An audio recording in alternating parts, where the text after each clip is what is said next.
Hello दोस्तों यहाँ पर हमारे पास है क्लास 9th मैथ का जो चैप्टर है 10वां हीरोन का सूत्र। ठीक है, उसी हीरोन के सूत्र में से एक मोस्ट इंपॉर्टेंट क्वेश्चन यहाँ पर हमने लिख रखा है। ठीक है, अब देखिए ये इतना बड़ा कहानी हमने लिखा है, बट ये क्वेश्चन में बिल्कुल भी दम नहीं है, बस आपको छोटा छोटा चीज़ पता होना चाहिए। ठीक है, तो सबसे पहला चीज़ पता होना चाहिए आपको फॉर्मूला। तो पहले तो फॉर्मूले पे ही बात कर लेते हैं कि फॉर्मूला इसका क्या होता है। तो फॉर्मूला होता है कि हीरोन का जो सूत्र है ये त्रिभुज का क्षेत्रफल निकालने के लिए होता है। ठीक है, तो लिखेंगे कि त्रिभुज का क्षेत्रफल बराबर हो जाता है रूट में एस एस माइनस का ए, एस माइनस का बी, एस माइनस का सी, ये हो जाता है। ठीक है, ये आपका फॉर्मूला क्लियर हुआ। अब इसके बाद से क्या करेंगे, फॉर्मूला इसमें क्वेश्चन देखते हैं। कह रहा है कि एक त्रिभुजाकार पार्क ए बी सी, तो यही है आपका ए बी सी। ठीक है, इसका नाम भी देते हैं यहाँ पर ए बी और ये सी।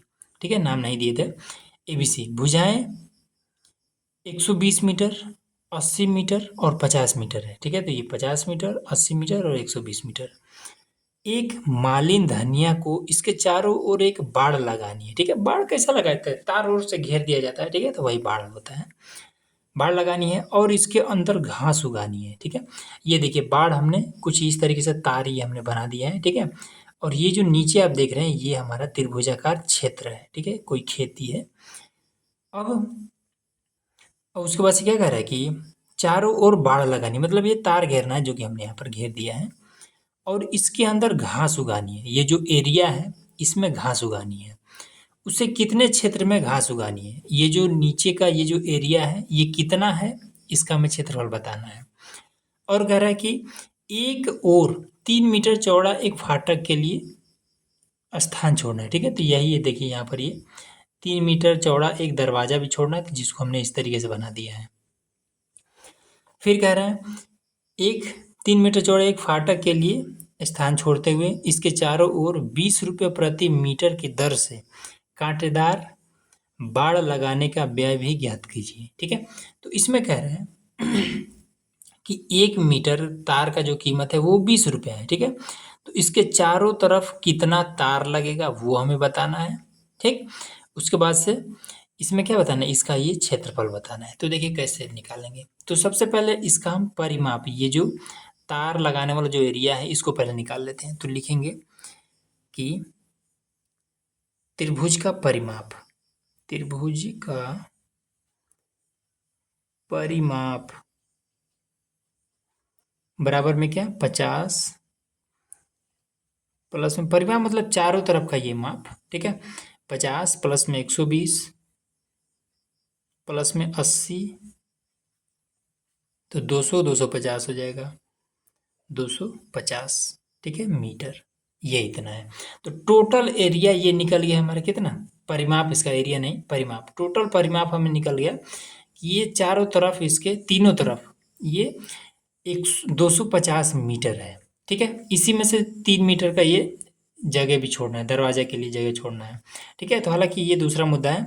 अब इसमें से क्या करेंगे, यहाँ से हम एस का मान निकालेंगे। ठीक है, क्योंकि यहाँ पर ये एस है ना, ये फॉर्मूले में एस, एस का मतलब होता है कि इसका अर्ध परिमाप निकालना है। ठीक है, तो एस बराबर इसका, एस बराबर क्या करते हैं, जब अर्ध परिमाप, तो ये पूरा परिमाप है ना, चारों तरफ का ये तीनों तरफ का ये पूरा परिमाप है 250।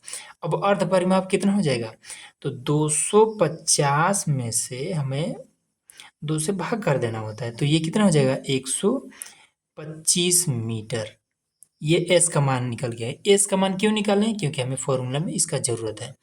अब बात आती है ए का मान, बी का मान और सी का मान कौन है, तो यही वाला आपका ए बी और सी का मान है।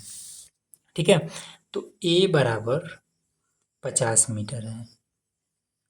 ठीक है, 50 मीटर, बी बराबर 80 मीटर। ठीक है, सी बराबर 120 मीटर। ठीक है, अब इसमें देखिए ये जरूरी नहीं है कि आप सी बराबर 120 भी मानिए, ये आप 80 मान लीजिए। ठीक है, ये इधर उधर हो सकता है, कोई दिक्कत नहीं है। ठीक है, तो ये बात क्लियर हो गया। अब आ जाइए, सभी को हम क्या करते हैं, इस फॉर्मूले पे रख देते हैं। ठीक है, तो अब देखिए सबसे पहले चीज, चलिए पहले हम क्षेत्रफल निकाल लेते हैं, फिर इसके ये जो बाढ़ है इसका हम निकालेंगे। तो चलिए क्षेत्रफल निकाल लेते हैं। तो त्रिभुज का क्षेत्रफल बराबर में ये रूट में एस का मान कितना निकला है 125 1 2 5 125 ठीक है। उसके बाद से फिर एस का मान 125 माइनस का ए तो ये 50 फिर 125 एस का मान 125 और माइनस का 80 बी हो गया। फिर 125 और माइनस का ये सी 120 ये हो गया ठीक है। अब इसको गुणा कर लेते हैं, जोड़ घटा लेते हैं 125 उसके बाद से इसमें से माइनस कर देंगे कितना आ जाएगा 75 इसमें से माइनस करेंगे ये 80 है भाई तो इसमें से कितना हो जाएगा 20 बचेगा तो 45 फिर इसमें से 5 ये इतना आ जाएगा ठीक है। अब इसको रूट से बाहर कैसे निकालेंगे देखिए तो 125 को क्या लिख सकते हैं 5 पचे 25 पचे 125 इसको हम लिख सकते हैं 75 को तो इसको हम लिख सकते हैं 5 पचे 25 तिया 75 इसको हम लिख सकते हैं। अब इसको क्या लिख सकते हैं 3 तरीका 9 और पचे 45 ये लिख सकते हैं और लास्ट में ये वाला 5 ऐसे ठीक। अब इसमें देखिए किसका किसका जोड़ा बन रहा है इसका जोड़ा बना फिर इसका जोड़ा बना फिर यहाँ पर इसका जोड़ा बन गया और फिर यहाँ पर इसका जोड़ा बन गया ठीक है।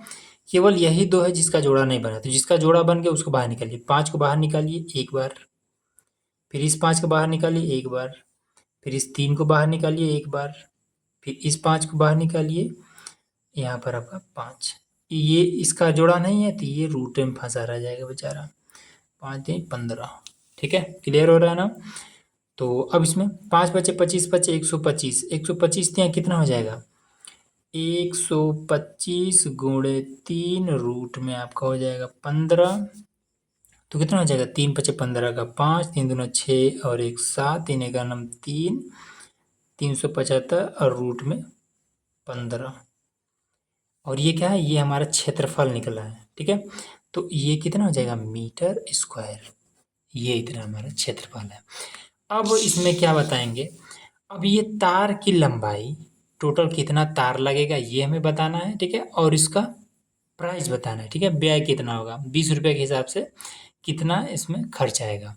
तो देखिए ये टोटल हमारा तार हो जा रहा है कितना 250 मीटर इसमें से 3 मीटर कम कर देना क्योंकि वहाँ पर हमें दरवाज़ा लगाना है ठीक है। तो यहाँ पर देखिए कुल परिमाप या फिर कुल तार डायरेक्ट लिख देते हैं क्या चलिए चलिए इसमें लिख देते हैं कि कुल तार की लंबाई बराबर में 250 मीटर ठीक है। अब उसके बाद से फाटक के लिए फाटक के लिए 3 मीटर कम करने के बाद तार की लंबाई चलिए पूरा विधिवत लिख दिए हैं ठीक है। लंबाई बराबर में 250 मीटर था पहले तो इसमें से माइनस चलिए इसमें से 3 कम कर देते हैं तो कितना हो जाएगा 247 मीटर ये टोटल तार हो जा रहा है ठीक है। अब व्यय निकाल लेते हैं तो तार का कुल व्यय तो कितना हो जाएगा 247।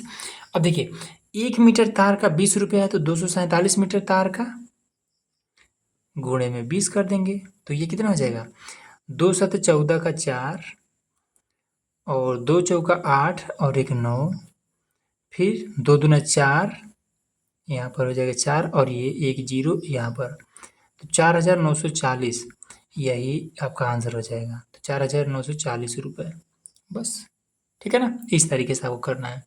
तो उम्मीद है कि ये सब कुछ आपको ईज़िली समझ में आ गया होगा। तो चलिए मिलते हैं नेक्स्ट वीडियो में, जिसमें हम लोग इसका जितने भी प्रश्न हैं सभी को हल करने वाले हैं। तो उसके लिए चैनल को सब्सक्राइब करके रखिएगा।